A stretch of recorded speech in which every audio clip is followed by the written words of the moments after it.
ఉన్నాయి మళ్ళీ ఇవాళ లేవు అంటే కేసీఆర్ లేడు కాబట్టి మళ్ళీ పోయినాయి. ఇవాళ ప్రజలకు అర్థమైంది, కేసీఆర్ ఉంటేనే మళ్ళీ ప్రజలు బాగుంటారు, ప్రజల సంక్షేమం బాగుంటుంది.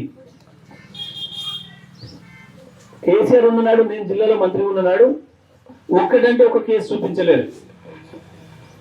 అది పొనుగోడు, గరిడపల్లి, నేరేడు జిల్లా, హుజూర్నగరే కాదు, మొత్తం ఉమ్మడి నల్గొండ జిల్లాలో ఒక్కటంటే ఒక రాజకీయ కేసు కాలే, కొట్లాడగాలి. ఇక్కడ ఎవరో ఒకరు మళ్ళీ పాత కక్షలు తెస్తున్నారు, మళ్ళీ చంపే ప్రయత్నం చేస్తున్నట్టు దొరకబట్టినాం, లోపడేసినాం. గూండాయిజాన్ని, రౌడీజాన్ని ఎట్టి పసులు అనుమతించమని చెప్పినాం.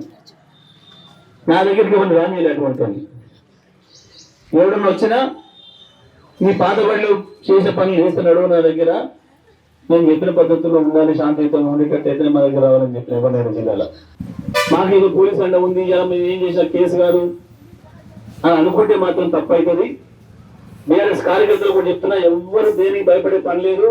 వాడికి 2 చేతులే, మనకి 2 చేతులే, వాడికి ఒకటే గుండె, మనకు ఒకటే గుండె, వాడికి అదే ప్రాణం, మనకి అదే ప్రాణం.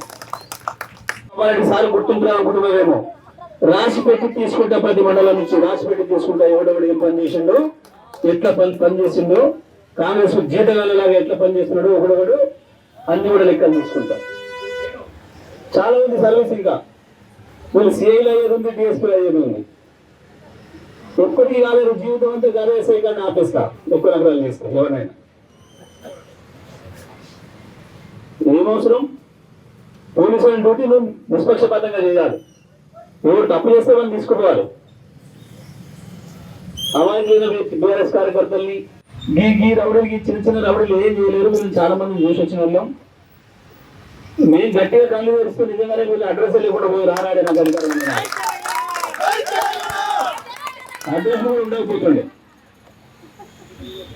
కానీ మేము పని పెట్టుకోలేదు, అది మా పని కాదు. ప్రజలు మమ్మల్ని గెలిపించింది, మా గ్రామాలు బాగు చేయండి, మా జీవితాల్లో వెలుగు నింపండి అని గెలిపించిండ్రు. కేసీఆర్ మీద ఆశలతో గెలిపించిండ్రు. ఒక గా పని చేయాలని చేసినాం మేము. నిజమే కొంతమంది విరోధిస్తున్నట్టున్నారు. ఎన్ని రోజులు కొండ ఊపిడి ఏడదాకా 8 కనుకనే మీరు 2 ఏళ్ళే మీ రాజ్యం, 2 ఏళ్ళు పోతే 20 ఏళ్ళు మేమే రాజ్యం చేస్తాము. ఆలోచించుకోవాలి. ఎవరైనా ఎక్కువ చేస్తే ఏళ్లలో మేము ఏ ప్రశాంతత కల్పించినామో ఆ ప్రశాంతత కొనసాగించాలి. ఎన్నికలు రేపు ఎల్లుండి అయిపోతే తెల్లవారి నుంచి కలిసి ఉండాలి. ఈ పనులు ఏమని చెప్తా ఉన్నాం మేము. ఆ పద్ధతిలోనే అందరూ ఉండాలని చెప్పి టీఆర్ఎస్ కార్యకర్తలు కూడా సంయమనంతో పోండి. ఏమో చిన్న ఏదో జరిగినా ఏం బెంబేలు పడే పని లేదు. తప్పకుండా 1కి 2 బదులిస్తాం, అందులో సందేహం లేదు. ఆ పద్ధతిలో ఉండాలని చెప్తా ఉన్నాం. పోలీసులు కూడా చెప్తా ఉన్నా, కొంతమంది ఎస్ఐలు ఈ నియోజకవర్గంలో కాంగ్రెస్ పార్టీ కార్యకర్తలాగా పనిచేస్తున్నారు. వాళ్ళ లెక్క కూడా చూస్తాం, అందులో సందేహం లేదు. ఏ ఎస్ఐ ఏం పని చేస్తున్నాడు, ఎస్ఐ ఏం పని చేస్తున్నాడు, ఎక్కడెక్కడ తప్పుడు పనులు చేస్తున్నాడు, చేయకూడదు పనులు చేస్తున్నాడు, వాళ్ళ లెక్క కూడా రాసి పెడతాం, వాళ్ళ లెక్క కూడా చూస్తాం. మళ్ళా జీవితంలో మళ్ళీ ఎప్పటికీ పోస్టింగ్ కూడా రాదు. 20 ఏళ్ళు, ఆ తర్వాత 20 ఏళ్ళు పోస్టింగ్ కూడా చేయలేదు. కేసీఆర్ గారు నాయకత్వం వచ్చిన విషయం అందరికీ తెలుసు. దురదృష్టవశాత్తు కాంగ్రెస్ పార్టీ ఏదైతే కేసీఆర్ మహిళలకు, రైతులకు, పెద్ద రైతులు సాయం చేస్తున్నాడో వాళ్ళందరూ కేసీఆర్ ఎమ్మటి ఉన్నారు. వాళ్ళను కేసీఆర్ నుంచి విడదీయాలని చెప్పి రైతులకు లేని ఆశలు పెట్టి 3 లక్షల రుణమాఫీ చేస్తామని, రైతు బంధు 10,000 కాదు మేము 15,000 ఇస్తామని, పండిన ప్రతి గింజ మేమే కొంటాం, క్వింటాల్కి 500 బోనస్ ఇస్తాం, కేవలం వరి ధాన్యమే కాదు ప్రతి పంటకు అని చెప్పాను. కానీ ఇవాళ ఇచ్చిన ప్రతి హామీ మోసం చేసిండు. మహిళలకు కూడా ప్రతి మహిళకి 2500 ఇస్తాను నెలకని చెప్పాను. కళ్యాణ లక్ష్మిలో కేసీఆర్ 1,00,000 రూపాయలే ఇస్తుండు, మేము తులం బంగారం అదనంగా పెట్టమన్నారు. ఎక్కడ కూడా ఒక పైసా కొత్తగా అమలు చేసింది లేదు. కేసీఆర్ ఇచ్చిన రైతు బంధుని ఎగ్గొట్టిండ్రు. ఇప్పుడు ఇప్పటికీ 3 సార్లు రైతు బంధు ఎగ్గొట్టిండ్రు. సరే, ఆడపిల్లలు చదువుకునే ఆడపిల్లలకు స్కూటీలు ఇస్తానన్నారు, అది కూడా ఎగ్గొట్టిండ్రు. చదువుకునే యువతి యువకులందరికీ 5 లక్షల రూపాయలు కార్డు ఇస్తామన్నారు, అది కూడా ఎగ్గొట్టిండ్రు. కొత్తగా ఇవ్వకపోతే ఇవ్వకపోయిండు. కనీసం కేసీఆర్ ఇచ్చింది కూడా వీళ్ళకి చేతి ఇవ్వటం లేక కాదు. కేసీఆర్ ఆడికెళ్ళి తెచ్చిపెట్టాడు, ప్రభుత్వ ఖజానా నుంచి పెడతాడు. మరి ఇవాళ ఏమైనా ఈ పైసలు 2014 ముందు లేవు ఇవన్నీ కూడా. ఎందుకంటే ఆయన కాంగ్రెస్ గవర్నమెంట్ ఉంది. 2014 తర్వాత 23 వరకు వచ్చినాయి. ఎందుకు అంటే టీఆర్ఎస్ గవర్నమెంట్ ఉంది, కేసీఆర్ ఉన్నాడు. మళ్ళీ ఇప్పుడు 2 ఏళ్ళ నుంచి లేవు. ఎందుకంటే కేసీఆర్ లేడు, మళ్ళీ కాంగ్రెస్ వచ్చింది. కాంగ్రెస్ వస్తే ఏం జరుగుతుంది? కాంగ్రెస్ వస్తే మంత్రుల జేబులలోకి పోతాయి, టీఆర్ఎస్ వస్తే ప్రజల జేబులలోకి వస్తాయి. ఇంతే తేడా, ఏం లేదు. కాంగ్రెస్ వస్తే కాంగ్రెస్ మంత్రుల జేబులలోకి వస్తాయి, టీఆర్ఎస్ వస్తే ప్రజల జేబులలోకి వస్తాయి. సాగు కనపడేది మీకు. 2014 ముందు లేనివి 14 తర్వాత వచ్చినాయి అని అంటే కేసీఆర్ వస్తే వచ్చినాయి. నా దగ్గర చేతికి పొలం కరబట్టుకుని రావాలి తప్ప కట్టులు ఆగాలు పట్టుకుని నా దగ్గర ఇప్పుడు మళ్ళీ కాంగ్రెస్ రాజ్యం వచ్చింది. పోలీసులు రౌడీలు ఒక్కటే మళ్ళీ రాజ్యం ఊళ్ళో నిలబడుతున్నారు. మళ్ళీ రౌడీలకు ఊళ్ళలోకి వచ్చే అవకాశం వచ్చింది. భవిష్యత్తు ఏంటంటే పోలీసు వాళ్ళు వాళ్ళని పెట్టుకొని వస్తున్నారు. ఉత్తమ్ కుమార్ రెడ్డి చాలా కోతలు వస్తాడు. నేను చాలా డెమోక్రటిక్ ఉన్నా, నేను ఇట్లా మాట్లాడుతున్నాను. నేను ఉత్తమ్ కుమార్ని ఛాలెంజ్ చేస్తా ఉన్నా. ఈ ఊర్లో కూడా పోలీసులు వచ్చి అమాయకులైన మా వాళ్ళని స్టేషన్కి ఎందుకు రమ్మంటున్నారు, కొండల రోడ్లు ఎట్లా తిరిగిస్తున్నారు ఊళ్ళో చెప్పాలి సమాధానం ఉత్తమ్ కుమార్ రెడ్డి. నువ్వు నిజంగానే ప్రజా సంక్షేమ కార్యక్రమాలు చేసేవాడు అయితే, ప్రజలకు అనుకూలమైన పరిపాలన చేసేవాడు అయితే, ప్రజల మీద నీకు నమ్మకం ఉంటే ఎందుకు పోలీసులను అడ్డం పెట్టుకొని రౌడీలను పంపిస్తున్నారు? చేతనైతే మా వాళ్ళలాగా ఉండు, నామినేషన్ వేసి ఇంటికి ఓటు అడుగు. కానీ ఎందుకు నీకు పోలీసులు? పోలీసు వాడు పిలిచి బీఆర్ఎస్ కార్యకర్తలు పోలీస్ స్టేషన్లో కూర్చోబెట్టుడింది. ఆ రౌడీ గారిని పంపిస్తే వచ్చి ఊళ్ళలో భయపెట్టి చూడండి. ఇక్కడ హక్కు లేదు, ఎవరికి అధికారం లేదు. కొత్తగానే పిలిస్తే ఎవరు పోకండి, వాడు అరెస్ట్ చేసి తీసుకుపోతాడు. అప్పుడు చెప్పండి నాకు, చూసా సంగతి కూడా చూసా. కాబట్టి ఎవరు కూడా ఏం భయపడే పని లేదు. ఆడోళ్ళైనా మొగోళ్ళైనా మీరు చేయాల్సిన పోరాటం మీరు చేస్తూనే ఉండండి. గెలుపు పని చేస్తే ప్రజల్లో మంచిగా ఉంటే వస్తుంది. మరి తప్పకుండా వెంకటరమణది ఫుట్బాల్ గుర్తున్నట్టుంది. ఫుట్బాల్ గుర్తు ఇది 4వ గుర్తు. ఇది సీరియల్లో 4వ నెంబర్ ఉంటుంది. ఫుట్బాల్ గుర్తు తప్పకుండా ఫుట్బాల్ గుర్తు మీద ఓటేసి వెంకటరమణ మంచి మేయర్తో గెలిపించాల్సిందిగా విజ్ఞప్తి చేస్తూ సెలవు. జై తెలంగాణ. కాంగ్రెస్ పార్టీ గుండాల కంటే ఎక్కువ వీళ్ళు గుండాయిజం చేస్తున్నారు. పూర్తిగా చట్టాన్ని వాళ్ళ చేతిలో తీసుకొని చట్ట వ్యతిరేకమైన పనులు చేస్తూ ఉన్నారు. అమాయకులైన బీఆర్ఎస్ పార్టీ కార్యకర్తలు సభ్య స్టేషన్లను కూర్చోబెట్టి రోజుల తరబడి ప్రచారం చేసుకోకుండా అడ్డుకుంటున్నారు. ఒకవైపు ఏమో ఎప్పుడో పారిపోయిన గుండాలు రౌడీలు మళ్ళీ వచ్చి కాంగ్రెస్ పేరు మీద గ్రామాల్లో తిరిగి భయానక వాతావరణం సృష్టిస్తుంటే వాళ్ళని ప్రోత్సహిస్తూ వాళ్ళ వెంట తిరుగుతూ టీఆర్ఎస్ కార్యకర్తల్ని భయపెట్టిస్తున్నారు.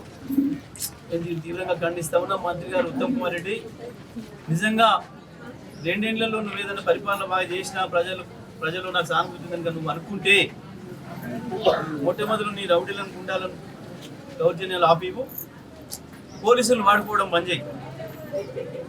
మా పార్టీ నామినేషన్ వేసిన సర్పంచ్ అభ్యర్థులు కావచ్చు, వార్డు మెంబర్ అభ్యర్థులు కావచ్చు, ఎందుకు పోలీస్ స్టేషన్లో పిలిచి భయపెట్టిస్తున్నారో చెప్పాలి సమాధానం ఉత్తమ్ కుమార్ రెడ్డి.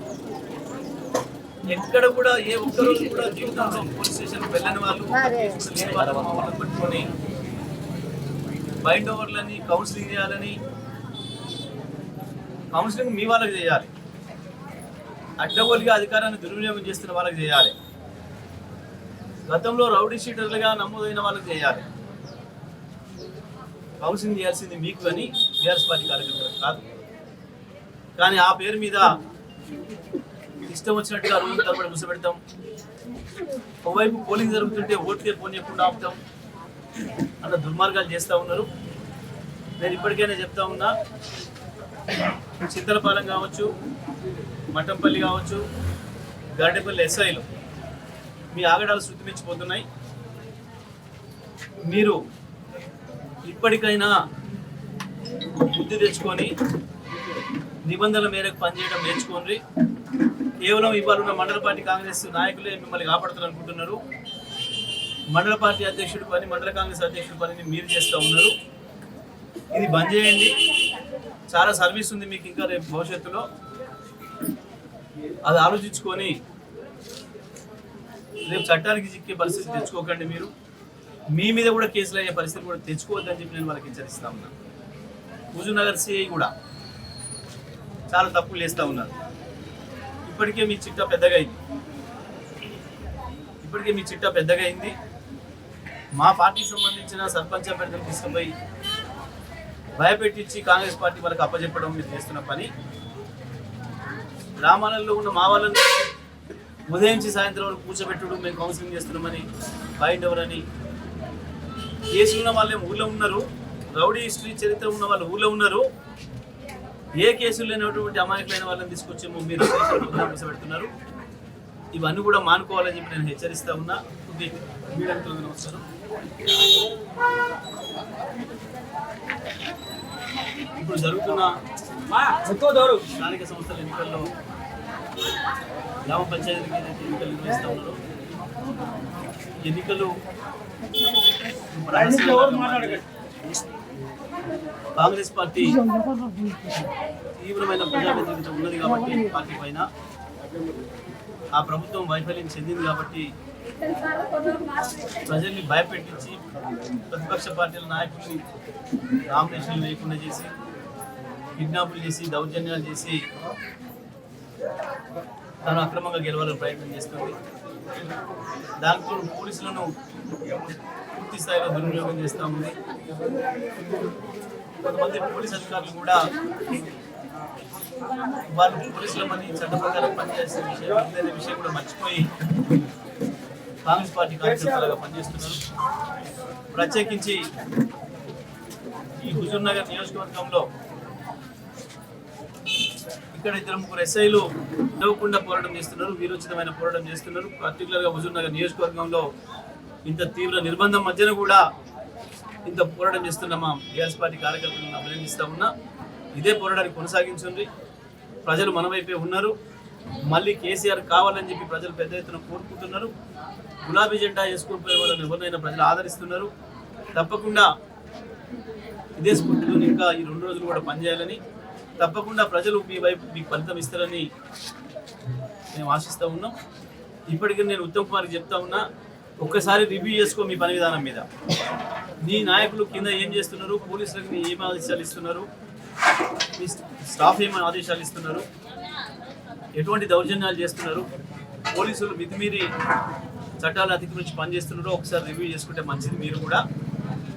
మీరు భయపెట్టించి దౌర్జన్యాలు చేసి టెక్నికల్గా ఏదైనా 1-2 సీట్లు అదనంగా గెలిస్తే గెలవచ్చే కానీ ప్రజల మనసులు మాత్రం గెలవలేరు.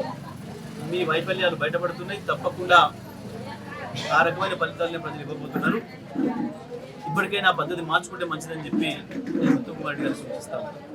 Local to global news at your finger tips. మీ చేతిలో ఒక ఆయుధం. Download R TV app. Media legend Ravi Prakash is back.